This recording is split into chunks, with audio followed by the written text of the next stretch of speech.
After that, we have discussed about acid, their properties and their uses. ठीक है? तो after that, अब acids को भी दो भाग में क्लासिफाइड किया गया है. Okay, that is organic acids and mineral acid. तो अभी मैंने जितने एनसीईआरटी बुक से जितनी भी मैंने आपको बताई, जितने मैंने पढ़ा एसिड्स के बारे में, that's all are organic acids. Okay, वो नेचुरल ऑकरिंग एसिड्स होता है. ठीक है, तो ऑर्गेनिक एसिड्स का डेफिनेशन अगर आपको लिखना है तो आप लिखोगे the acids which is naturally occurring. ठीक है, is known as organic acids. Example में क्या देते हैं? Citric acid, tartaric acid, formic acid, oxalic acid, lactic acid, बहुत सारे एग्जांपल दिए हुए हैं आपकी बुक में. ठीक है, आप लिख सकते हो. नेक्स्ट है आपका मिनरल एसिड्स. ठीक है, the acids which be prepared by the minerals of earth is known as mineral acid. ठीक है, तो HCl, hydrochloric acid, sulphuric acid और नाइट्रिक एसिड. तो अगर कंपेयर किया जाए ऑर्गेनिक एसिड्स और मिनरल एसिड्स में, तो ऑर्गेनिक एसिड जो है वीक होता है in nature, weak in nature, और मिनरल एसिड जो है ये स्ट्रॉन्ग इन नेचर होता है.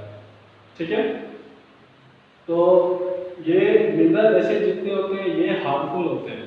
ओके, अगर आप इसे नेकेड हैंड से वैसे छूना चाहिए नहीं. ठीक है, ये it can burns our skin, it can burns clothes, यानी कि ये बहुत ही डेंजरस होता है. ठीक है, generally it is used in laboratory.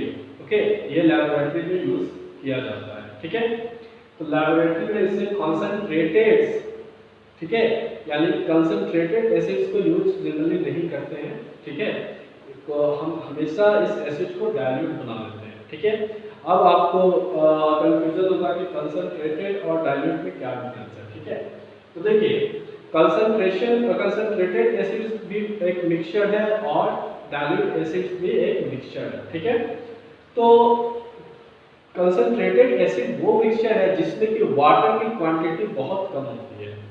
Okay, बहुत ही कम वाटर की क्वांटिटी होती है, तो वो क्या होता है कि कंसंट्रेटेड और स्ट्रॉन्ग एसिड कहलाता है. ठीक है, नेक्स्ट है आपका वीक एसिड्स.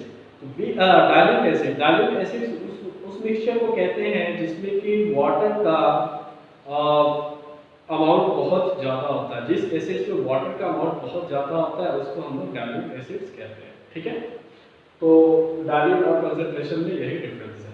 ओके, अब देखिए नेक्स्ट हमारा टॉपिक है that is strong acids and weak acid.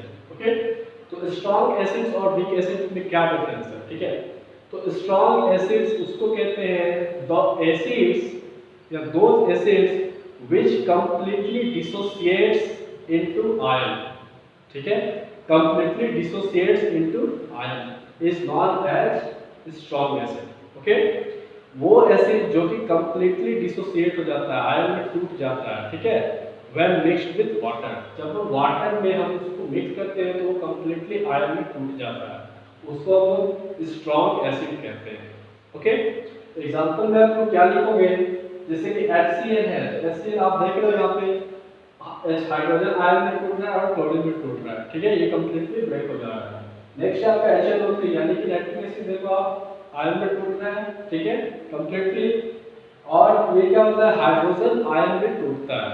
Okay, ion में टूटने का कहने का मतलब कि हाइड्रोजन आयन में ये टूटता है. Okay, when dissolve in water, जब इसमें वाटर में ये जब डिसॉल्व होता है. ठीक है, तो those acid which completely dissociates into ion is into their ion लिख दीजिएगा. ठीक है, when those acid which completely dissociate into their ion is known as strong acid. Example HCl, HNO3. ठीक है, या दे सकते हैं. ओके, नेक्स्ट है weak acid. weak acid उसे कहते हैं those acid which does not completely dissociate in water. Okay, जो कि कंप्लीटली डिसोसिएट नहीं होता है वाटर में. ठीक है, कंप्लीटली डिसोसिएट नहीं होता है, उस एसिड्स को हम लोग वीक एसिड्स कहते हैं. ठीक है, या those acid which does not completely dissociates in their ion when dissolved in water. ठीक है, तो इसको हम लोग कहते हैं क्या? Weak acid. ठीक है, इसका एग्जांपल क्या हो जाएगा? देखिए CH3COOH जब वाटर के साथ मिक्स हुआ है तो क्या बना रहा है, H3O आयन में टूट रहा है और CH3COO आयन में टूट रहा है, ठीक है। यानी कि कंप्लीटली ब्रेक नहीं हो रहा है अपने आयन में। ओके, तो इसको हम लोग क्या कहेंगे, ये हमारा वीक एसिड है, ठीक है। तो स्ट्रॉन्ग एसिड और वीक एसिड में आपको डिफरेंस पता चल गया। जो एसिड अब कंप्लीटली आयन अपने आयन में टूट जाता है, ठीक है, उसको हम लोग स्ट्रॉन्ग एसिड कहते हैं, और जो एसिड आयन में नहीं टूटता है उसको हम लोग वीक एसिड कहते हैं, ठीक है। तो आई होप कि आपको स्ट्रॉन्ग एसिड और वीक एसिड समझ में आ गया होगा। नेक्स्ट टॉपिक है हमारा एसिड रेन। ओके, तो एसिड रेन क्या होता है? Okay, the rain which contain acidic component, okay, the rain which contain acidic component is known as acid rain, ठीक है। जो रेन होता है, बारिश जो होती है उसमें जो है एसिडिक कंपोनेंट पाया जाता है, ठीक है। उस रेन को हम लोग क्या कहते हैं?